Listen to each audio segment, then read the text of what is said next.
Skelly interview. Let's do it. I never had aspirations to make music, but I was hanging out with these dudes and they asked me to join their band. And I was like, yeah, that sounds cool, with no prior music experience. But I start making music with them. I was writing songs, structuring songs, recording songs, performing songs live. That's what really let me know I could just make music. I could just make music. And that's where it all started. I got my artist name from Instagram. I made my Instagram name and I thought it just sounded cool. So I just went with that. I just shortened it and I just made that my artist name. Working this job with this dude, he was saying if you ever gotta force anything, you're doing something wrong and you have to back up.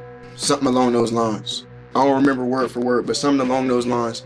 If you gotta force anything, you're doing something wrong. Best advice I ever got. That applies to everything more than just work.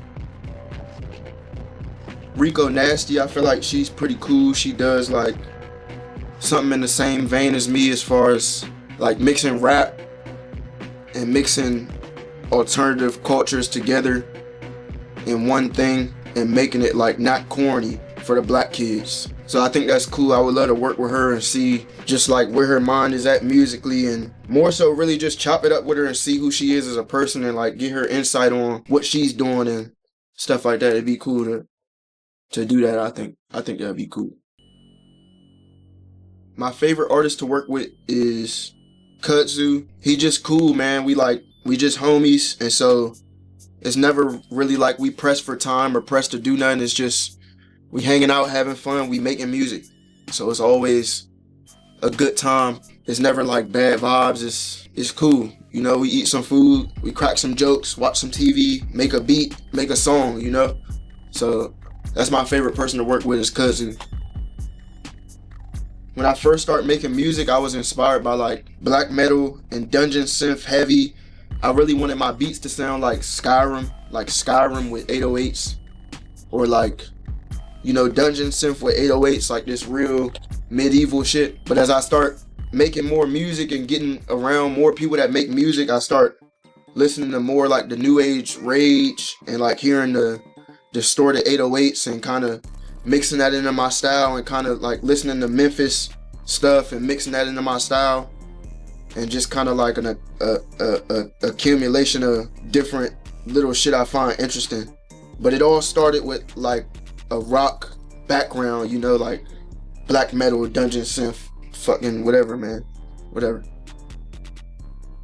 Best album I ever made was Blue, the best project I ever made. It's a really sad project, but I feel for me to take my emotions and take what I was feeling or what I was experiencing at the time and make it into music, I think I portrayed that really well, even through the instrumentals and the words I was using and my tone of voice and the visuals. I feel it's not something I would listen to right now, or not a place I want to be at right now.